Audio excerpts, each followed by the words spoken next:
박근혜 씨를 이해하기 위해서는 정유라를 이해해야 된다고 생각하거든요. 그래서 지금 박근혜 뇌구조 속에는 지난주처럼 하자고 하면 최순실 정유라가 한 60%쯤 들어있는 상태라고 봐요. 그렇죠. 혼이 완전히 뺏겨있는 상태인데 그 박근혜를 이해하기 위해서 정유라를 이해해야 된다. 박근혜 씨가 52년생이에요. 그리고 5.16 쿠데타가 일어난 게 61년이란 말이에요. 한국 나이로 딱 10살 되던 시절에 청와대에 들어간 사람입니다. 그래서 18년, 그러니까 정확히 말하면 28살쯤, 7살쯤에 청와대를 나오게 돼요. 초등학교 고학년, 중학생, 대학생, 그리고 나이가 30살 가까워지도록 청와대에 살았던 사람이에요. 그렇죠. 청와대 안에서 본인의 자아가 확립이 딱 완결이 됐다고 볼 수밖에 없죠. 그런데 정유라는 어떻습니까? 최근에 SNS에 정유라의 이렇게 행적들이 막 나오잖아요. 네. 그녀가 써놨던 똥들이 발견되잖아요. 어떤 느낌이었어요? 본인은 정말 이렇게 생각하고 있는구나. 이런 사고방식이 아주 정말 뿌리 깊이 박혀 있다는 생각이 들었어요. 맞춤법이 틀리고 비문이고 욕을 정말 살고 살고 뭐 이런 걸 떠나서 기본적으로 돈이 있는 것이 무조건 갑이고 선이고 그러니까 넌 없는 사람 니네들은 원래 정말 딱 그 영화 나오는 개돼지로 취급하는 거다. 딱 그런 사고방식을 명확하게 보여주고 있다고 생각해요. 그렇죠. 예전에 정몽준 아들 사건 하나 있었잖아요. 그거랑 좀 비슷한 사건이라고 보는데 급이 다르다. 다르죠. 그러니까 공주님이신데. 정몽준의 아들은 그냥 재벌의 아들이지만 이 친구는 그 재벌보다 한 단계 더 위에 있다는 권력자의 호의를 받는 사람이라고 보면 되는데 박근혜가 갖는 그 생각들을 제가 정유라라는 사람이 등장하기 전에 어떻게 표현한 얘기냐면 작년에도 돈 많은 정말 부잣집에 친구들과 어울려보지 못한 그래서 어떤 대인 커뮤니케이션이 부족한 사람으로서 잘 사는 집에 그냥 딸. 소통도 부족하니까 상대방에 대한 공감력이 떨어지는 거예요. 전에 말한 것처럼 가난에 대한 글을 써오라고 하니까 우리 집은 가난하다. 운전사도 가난하고 정원사도 가난하고 요리사도 가난하고 요렇게 말했다는 것처럼 그런 아이들이었다고 보는데 정유라가 그런 글을 쓰게 됐다. 그러면 만약에 지 아버지가 정치인이면 바로 사퇴해야 되는 정도예요. 그렇죠. 바로 성명서 내고 이렇게밖에 자식을 가르치지 못해서 정말 죄송합니다. 그래야 되는데 이거는 전혀 나타나지도 않고요. 뭐 그럴 생각도 없고 그리고 지금 사실 뭐 의혹들이 많잖아요. 과연 정유라가 최순실 딸이냐. 근데 물론 얼굴이 외모가 거의 판박이라 이거는 잘 모르겠는데 그런 얘기 별로 안 좋아하는데 근데 하나 더 석자면 그렇다고 누가 그러더라고. 꼭 딸이어서만 닮냐. 자매지간에도 닮는다. 그건 이제 농담이었고요. 네. 그러니까 그런 식의 마인드를 갖고 있는 사람들이라고 하는 게 사실 그 이야기를 비판하는 저는 지점은 아니라고 생각하거든요. 그런 시간은 아닌데 실제로 우리나라에 돈 좀 많다는 사람들이 노블리스 오블리주 중에 대표적인 것 중에 하나가 내가 회사의 그룹 사장이나 그러면 우리가 돈 버는 거 말이야. 우리의 직원들이 열심히 하는 것이 있어서 버는 거고 고객들이 있어서 버는 거라는 인식을 심어주면서 그들의 고마움을 평상시에 가르쳐 왔다면 이 아이들 정몽준 아들 같은 애들이 나오지 않습니다. 특권의식만 가르쳤던 거예요. 우리는 원래 이런 레벨에 있는 사람들이야. 절대 우리는 안 망할 거야. 한국 최상층에 있는 거야. 그 머릿속에 들어있는 그 생각, 정유라 갖고 있는 생각을 이게 이제 재벌의 아들, 딸과요. 권력자의 아들, 딸은 좀 개념이 좀 달라요. 한국에서는 정경유착이 이렇게 활성화되어 있기 때문에 정말 권력자가 있고 그 밑에 정경유착하는 재벌이 있기 때문에 레벨우가 다른 거예요. 그런 것 같아요. 근데 그래서 정치인의 아들, 딸들과 그 재벌의 아들, 딸들이 자기들끼리 사교 클럽 만들어서 서로 이렇게 만나고 그래요. 네. 이쪽에서는 돈 대주고 저쪽에서는 권력을 대주고 하는 방식이 2세대 이어진단 말이야. 그러니까 박근혜 자체가 그런 마인드를 갖고 있는 사람인 것을 정유라가 정확히 보여주고 있다. 그런 것 같아요. 그 안에서도 레벨을 나누면서 나는 친한 사람이 얘네들밖에 없어. 그 안에서도 너네들이랑은 뭐 말 섞기도 싫어서 내가 안 하는 거야 라는 식으로 정확하게 워딩을 보여주고 있죠. 자기가 높다고 생각한단 말이에요. 근데 민주주의적 의식은 어떻게 가르쳐야 되냐면 나는 그들의 심부름꾼이라는 인식을 가르쳐주지 않았으니까 항상 얘들은 이런 식으로 생각을 갖는다 이런 얘기예요. 나는 권력을 가진 특권의식을 가진 사람이지 절대 그들의 심부름꾼인 아랫사람이 아니라고 생각한단 말이에요. 네. 정유라 스스로도 그 왜 선수 등록하는 프로필에 자기 그렇게 썼잖아요. 자기 아버지는 박근혜 대통령을 돕는 보좌하는 사람이고 나는 삼성 소속이고 뭐 이런 식으로. 자, 어쨌든 간에 박근혜라고 하는 사람의 뇌구조 속에 들어가 보면 지금 현재는 아마 최순실 정유라가 60%쯤 있을 것이다. 절대적인 어떤 비율을 차지하고 있겠죠. 왜냐면은 전국을 지금 최순실 정유라가 뒤흔들고 있지 않습니까? 네, 지금 온갖 뉴스가 여기서 멈추고 있어. 이화여대 총장 물러난 것도 그렇고 다 이게 다 연결돼 있잖아요. 그러면서 정말 뭐 그 독일 회사도 나타나고 점점 이게 확대가 되고 있는 것 같아요. 그래서 하루하루가 흥미진진합니다, 요즘이. 아까 그 혼이 비정상이기 때문에라는 말을 했잖아요. 네. 분석이 안 돼요. 박근혜 씨가 이 게이트에 대해서 한 점의 의혹도 잘못도 없다. 네. 그렇게 이야기하는 걸 보고 분석이 안 된다는 게 두 가지로 분석을 해봤거든요. 하나는 정말 그렇게 말한 것이 진실로 알고 있을 것인 것 같은 느낌이 좀 들어요. 제가 보기엔 정말 첫 번째 말씀하시는 게 진실이 아닐까. 정말 본인은 이거를 사람들이 막 떠드는 것 자체가 왜 이렇게 시끄럽게 구설수를 만드냐. 왜 그렇게 얘기하지 말아줘. 지금 할 일이 얼마나 많은데 좋은 일 하시는데 훌륭한 일 하시는 사람들을 왜 가로막냐라는 생각을 정말로 갖고 있지 않나. 저도 그런 거에 약간 공감하고 있습니다. 예. 그런데 진실로 믿고 있다면 사실은 다른 결과는 하나밖에 없거든요. 진실로 이 상황을 믿고 있다면 이 사람은 그냥 바보인 거예요. 어떤 매스컴과도 차단돼 있고 밖으로 드러난 의혹이 수백 가지임에도 불구하고 정말 자기가 나라와 민족을 위해서 뭔가를 한 것 같은 느낌이라면 이 사람은 바보인 거잖아요. 그럼 바보가 대통령에 올라와 있어. 얼마나 불행한 나라입니까? 본인에 대해서 아주 굉장히 관대한 사람이 아닌가 싶어요. 남들이 하는 거는 뭐 하나도 티끌 하나 없이 다 밝혀야 되지만 나란 일 하다 보면 그럴 수도 있는 거지. 하면서 하는 그거가 그 범위가 굉장히 우리가 상상할 수 없을 만큼 포용력이 높지 않나 싶기도 하고요. 그러니까 아까 말씀드린 것처럼 제가 말했던 동네 정말 부잣집 여고생 정도 느낌이 뭐냐면은 아무것도 모르는 바보가 나는 잘못한 게 없다니까라고 계속 땡강 부리는 그런 느낌이에요. 청와대에서 박근혜 씨가 했던 말들을 보면 저 사람이 진실로 그렇게 믿고 있다면 지금 당장 대통령직을 내려와야 되고요. 우리가 가장 사악하다고 말했던 이명박인 같은 사람도 이게 자기 최측근에 이런 문제가 생겼다고 하면 당장 진상조사를 먼저 해보겠습니다. 이렇게 시작해야지 그 모든 것에 한 점 티끌도 없다는 듯이 말할 수 있다는 건 이건 정말 비정상인 사람이에요.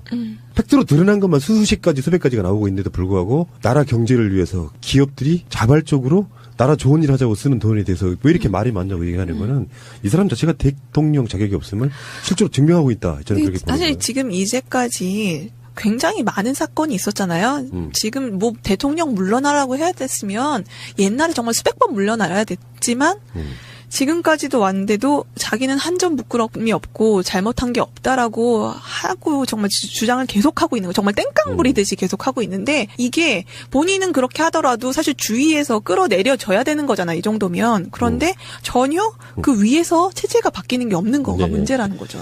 센데? 아니 너무 이상해요. 김승아 화이팅. 김승아 땡땡. 박근혜 탄핵해야. 어쨌건 저는 그런 느낌이고요. 최순실 정유라가 60%라고 말하는 이면에는 다시 한번 짧게 분석을 하고 이제 다음 걸로 넘어갈게요. 정말로 자기가 억울해서 그 한 말이 사실이라고 하면 이 사람은 분해서 죽으려고 그럴 겁니다. 나는 옳은 일을 했는데 감히 내 주위에 있는 내 측근들과 나를 걸고 넘어져 하는 이 생각이 들 거고요. 사실은 상황을 알고 있는데도 불구하고 얼굴에 철판 깔고 이야기를 했다라고 하면 이 사람은 정말 사이코패스인 겁니다. 맞아요.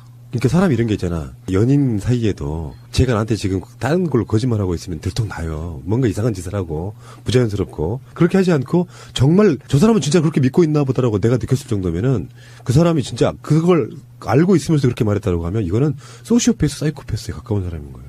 그럴지도 모르는데 뭐 연결이 되는 게 정말 간절히 바람 어느 우주가 도와준다 이런 말 하잖아요.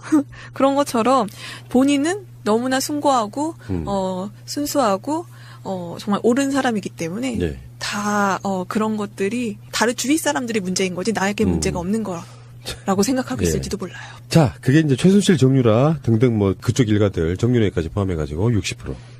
다음에 60% 워낙 비중을 많이 차지하다 보니까 나머지들 이제 조금씩 나눠 먹고 계시는데요. 네. 김정일이 한 10%좀 차지합니다. 최근에 이제 그 송민순 회고록 관련해서 네. 문재인 대표를 공격하기 위한 수단으로 새누리당이 써먹고 있었는데 박근혜는 굉장히 김정일 위원장이 그리울 것 같다. 왜 그러냐면은 김정은하고 말이 안 통해. 세대가 다르잖아요. 그렇죠. 다르고. 그때 자기가 얘기하던 사람과 계속 얘기하고 싶었겠죠. 그 내통 종북의 원조로서. 그렇죠. 아니, 그러니까 자기가 북한에 다녀왔던 건 까맣게 잊어드시고.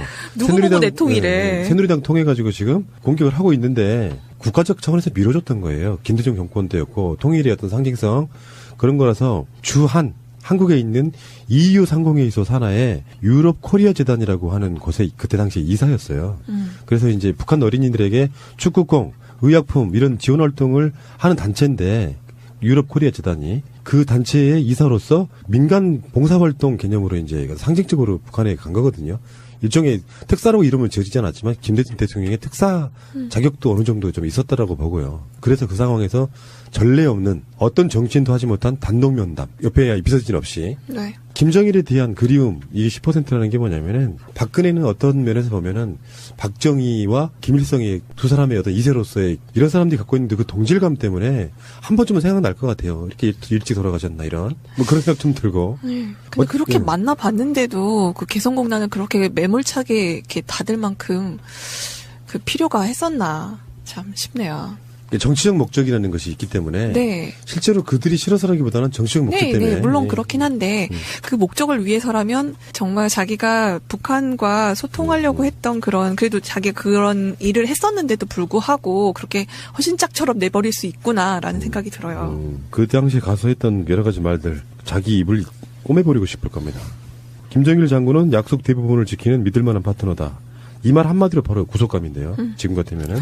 그리고 결정적인 게 그거였어요. 남북 축구에서 한반도기를 들자고 약속을 했는데 대한축구협회가 태극기를 드는 문제 때문에 왜 태극기를 들었어요? 왜 약속을 안 지켜요? 하면서 태극기를 폄훼하기까지 하셨고요. 자, 넘어가겠습니다. 박근혜 씨가 지금 10% 김정일이 그리울 것이다. 이런 네. 측면도 있고. 지지율이 한 10%쯤 됩니다. 요즘 좀 불안하시긴 할 것 같아요. 예, 현재 지금 박근혜 뇌 구조 속에 지지율이 차지하는 비중이 10%라는 뜻이지. 박근혜 씨의 지금까지 최근에 나온 게 25%까지 네. 떨어져 있는 상태이고요. 다른 방송에서 들었는데 진짜 이 청와대 안으로는 정말 진실한 그 설문조사가 들어갈 것이다. 라는 얘기 들었는데 진짜 정말 제대로 하면 과연 이렇게 25%까지 나올까요? 난 이해가 안 되는데 25%도? 박근혜에게 25%는 사실상 마이너스라고 보시면 돼요. 철벽 같은 지지율 30%. 그러니까 만약에 말이에요. 투표의 가치를, 표의 가치를 굉장히 개념이 충만하신 분들은 표를 4표를 주고 투표할 자격이 없는 사람들한테 0표를 준다면 이 30%는 사실상 0표에 가까운 사람들입니다. 정치적 가치가 없다는 뜻이죠. 투표는 왜 합니까?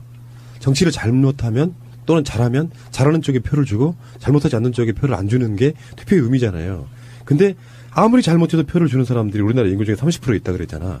그럼 이 사람들은 표의 가치가 없는 사실상의 0표의 가치를 갖고 있는 사람들입니다. 그러니까 25%까지 내려갔다는 뜻은 고정표가 30%니까 마이너스 5% 정도로 지금 지지율이 나오고 있다는 그런 뜻이에요. 그러니까 지지율이 한없이 떨어지니까 박근혜는 심리적으로 답답할 거라는 이야기를 드리는 거예요. 그렇죠. 불안불안하고 또 실순실 사건도 터지고 정신이 없으시겠어요? 난 그렇게 생각 안 해요. 그래요? 나는 정말 잘하고 있는데 왜 지지율이 이것밖에 안 나와에 대한 분노예요. 아하. 실제로 자기가 잘하는 모델이 없다 보니까 롤 모델이 없다 보니까 그 상태에서 왜 우리는 잘 모르지만 청와대에 있으면서 뭔가 하긴을 해요. 누구를 만나기도 하고 어디 시찰도 나가고 그러는데 1시간 네. 나와 있다가 나머진 들어간다고 하는데. 하기는 하는데 나는 이렇게 열심히 하는데 왜 지지율이 20%밖에 안 나와? 그리고 만약에 언로가 막혀 있다고 하면 왜 안 나오는지조차도 이해를 못할 거라는 이야기를 하는 거예요. 그러니까 사실상 마이너스 5% 지지율을 갖고 있는 사람 입장에서는 답답한 거예요. 한국 사람들이 야속하고 그래서 측근들이 옆에서 이야기를 합니다. 그래도 가장 대통령 지지해 주실 분들이 계시는 그 지역으로 한번 가셔야죠. 그래서 이번에 구미 네. 대구경부를 갔다 온 거고요. 네. 자, 여기 아버지가 한 10%쯤 돼요, 박정희가. 이 부분이 저는 이렇게 생각하는데, 간혹은 사람이라면 아버지가 돌아가시고 나서 고립무원의 상태, 정권이 바뀌고 전두환이 집권을 했어도 절대 권력이 아버지였기 때문에 박근혜를 세심하게 챙긴 사람들이 거의 없었잖아요. 그렇다 보니까 최순실 부녀가 다시 최태민이 접근해서 박근혜를 낚아채간.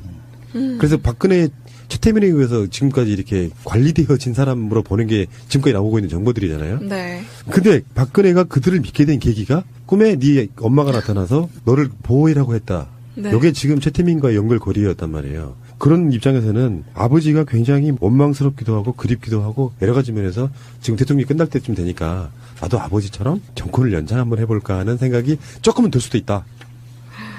원래 그래요. 박정희가 어떤 사람이었냐면은 쿠데타를 일으키고 나서 바로 물러가겠다. 그러다가 한번 해보고 물러가겠다. 그러다가 한 번만 더 해보고 물러가겠다. 그러다가 이번에 3선 한번 하고 물러가겠다 하다가 결국에는 영구집권 체제인 총통제에 가까운 네. 자기는 죽을 때까지 하려다가 결국 총 맞아 죽은 거거든요. 그렇죠. 그래서 아버지를 위한 되게 사소하고 디테일한 행적이 많잖아. 뭐 교과서는 뭐 그게 메인이지만 뭐 뮤지컬도 만들고 기념관도 만들고 곳곳에 동상도 만들고 행동을 많이 해왔죠. 다 이게. 근데 그 지점은 이렇게 생각해요. 아버지를 위한 제사는 저는 아니라고 봐요. 그것은 정말 단편적인 분석이고 박근혜는 박정희를 싫어했을 가능성이 높아요.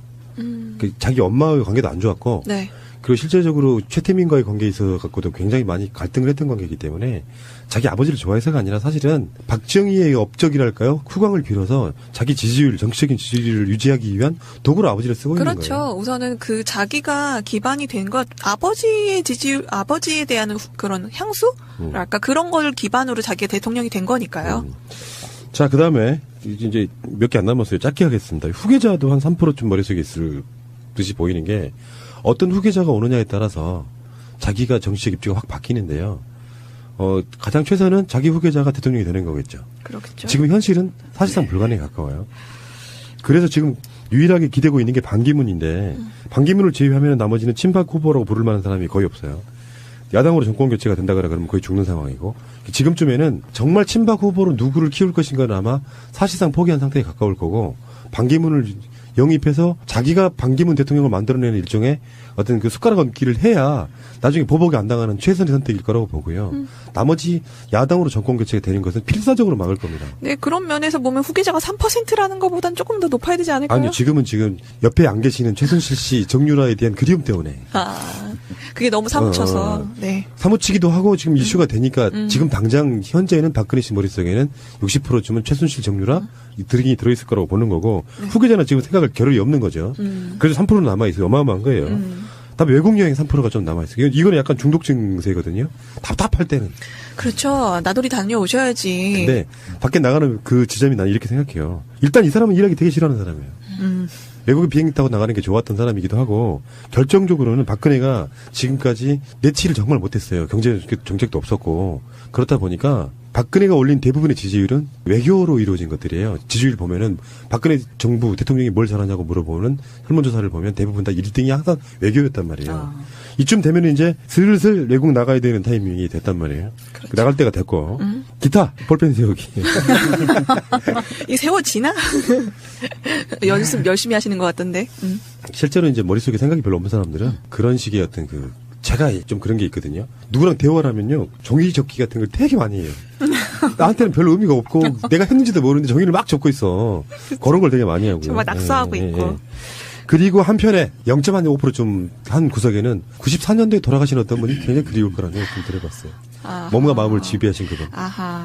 그렇죠. 근데 이쯤에서 의문이 좀 드는 게 요즘에 최순실 이런 것 때문에 사드 문제가 사실은 살짝 들어가 있어요. 관심 없어요. 이거는. 아니 정말 그거는 1%도 없단 말입니까? 이 사람? 그거는 박근혜 씨는 전혀 사드에 관심 없고 사드가 뭔지도 모른다니까요. 사드를 영어로 쓰라 그랬더니 물론 내 추측이에요. 사드가 이제 THAAD 이거 줄임말을 그렇게 발음하는 건데 분명히 SARD라고 썼을 가능성이 높아요.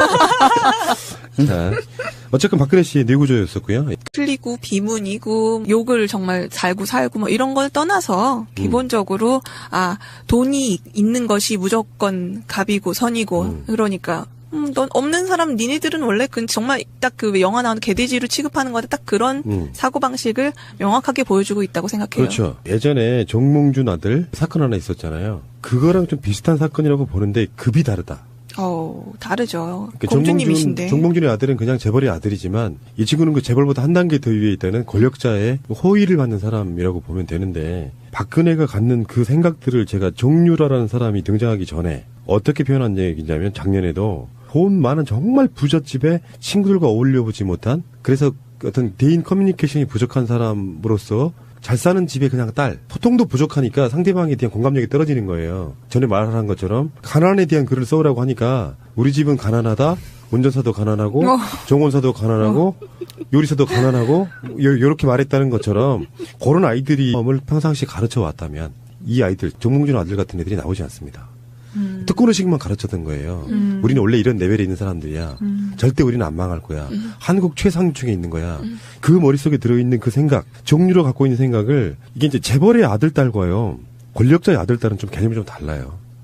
한국에서는 정경유착이 이렇게 활성화되어 있기 때문에 정말 권력자가 있고 그 밑에 정경유착하는 재벌이 있기 때문에 레벨루가 다른 거예요. 그런 것 같아요. 근데 그래서 정치인의 아들, 딸들과 그 재벌의 아들, 딸들이 자기들끼리 사교 클럽 만들어서 서로 이렇게 만나고 그래요. 네. 이쪽에서는 돈 대주고 저쪽에서는 권력을 대주고 하는 방식이 2세도 이어진단 말이야.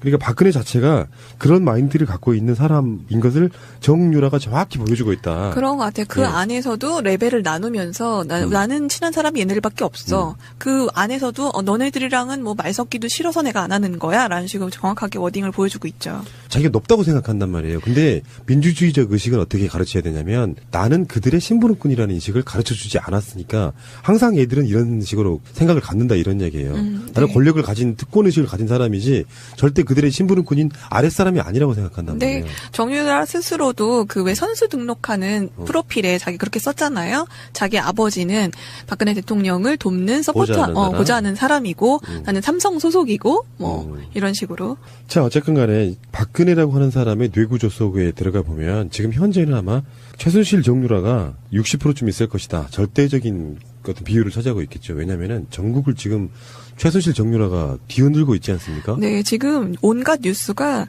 여기서 멈추고 있어. 이화여대 총장 물러난 것도 그렇고 다 이게 다 연결돼 있잖아요. 그러면서 정말 뭐 그 독일 회사도 나타나고 점점 이게 확대가 되고 있는 것 같아요. 그래서 하루하루가 흥미진진합니다, 요즘이. 아까 그 혼이 비정상이기 때문에라는 말을 했잖아요. 네. 분석이 안 돼요.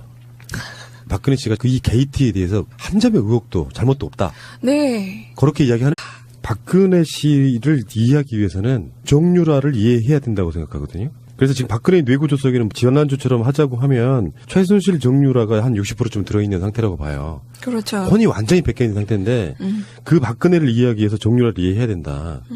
박근혜 씨가 52년생이에요. 그리고 5.16 쿠데타가 일어난 게 61년이란 말이에요.